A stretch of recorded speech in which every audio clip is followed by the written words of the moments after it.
اگر اتنا سونا بھی خیرات کر دو، جو چلے گئے ہیں پہلے ان کے اجر کو تم نہیں پہنچ سکتے۔ ایک طرف محبوب کا حکم ہوگا تو اس کے تقاضوں کو پورا کرنا، یہ محبت کا وہ ایک انداز ہے جس کا سبق حضور نے خود جو ہے وہ دیا۔ حضرت عبداللہ ابن رواحہ کو یہ بات بتا کر کے ان کو اس بات کی تاکید کی کہ تم نے میرے حکم کو مقدم رکھنا تھا، اور جو ہے وہ تمہارا جو شوق دیدار ہے وہ اپنی جگہ، لیکن حکم کی تقدیم جو ہے وہ اپنی جگہ۔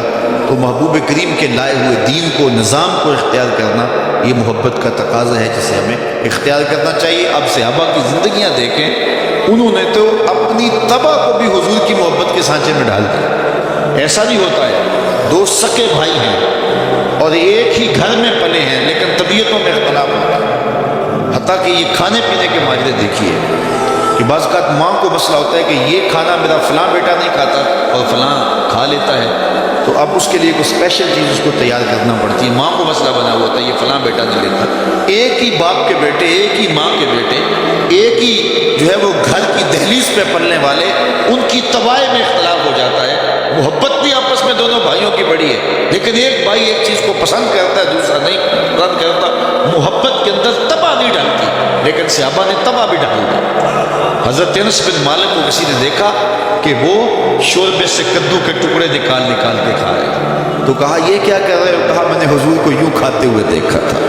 تو انہوں نے اپنی طبع بھی حضور کی محبت کے سانچے میں ڈالا، اور یہاں حکم کا انتظار نہیں کیا بلکہ حضور کے مزاج کو دیکھا۔ جہاں مزاج تھا رسول اللہ کا، وہاں حضور علیہ السلام کے مزاج کے مطابق اپنے مزاج کو ڈال دیا۔ مدینے کی گلی سے حضور گزر رہے ہیں تو وہاں ایک گنبد نما مکان بن رہا تھا، حضور اس کو پسند نہیں کرتے تھے۔ ضرورت کا مکان بنا لینا چاہیے، اس کا حساب بھی نہیں ہوگا قیامت کے دن، لیکن یہ بڑے عالی شان بنگلے اور گنبد نما ان کے اوپر بے مقصد جو ہے وہ چیزیں بنانا ہے، اس کو حضور پسند نہیں کرتے۔ تو وہ ایسا بن رہا تھا، حضور نے گزرتے ہوئے پوچھا یہ کس کا ہے؟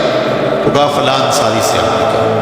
حضور کے چہرے پہ ناگواری کے آثار کا ظہور ہوا، لیکن زبان سے حضور نے کہا کچھ نہیں، گزر گیا۔ کسی نے اس صحابی کو جا کے بتایا حضور گزرے تھے، تیرا مکان دیکھا تھا، شاید حضور کو پسند نہیں آیا۔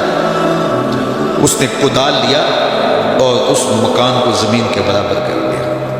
2-4 دن کے بعد حضور کا دوبارہ گزر ہوا، دیکھا کہ ملبے کا ڈھیر پڑا ہوا، تو میں اسے بلایا گیا، کہا میں گزرا تھا تیرا مکان تھا، کدھر گیا؟ عرض کی حضور گرا دیا۔ فرمایا کیوں؟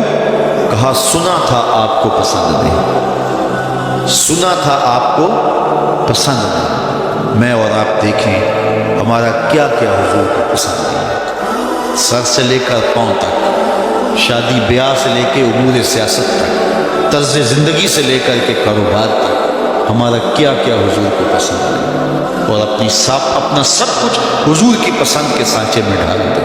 محمد دی زیارت محمد دے رنگ وچ، اے ٹھگ بازیاں جانے پیارا محمد۔ علامہ اقبال علیہ رحمہ کہا کرتے تھے چو بنام مصطفیٰ خانم درود، از خجالت آپ بھی گردد وجود، عشق بھی گوید کہ اے محکوم غیر، سینہ تو از بتا مانند دیر، تانداری از محمد رنگ و بو، بر زبان خود میالہ نام او۔ اور اس کا ترجمہ اپنے انداز میں اور اپنے لہجے میں کیا خوبصورت کیا گیا، یاری لاکھوں پاک نبی سنگ، اے پر پوری یاری، فیر درود قبول ہے تیرا لکھ نہ ایک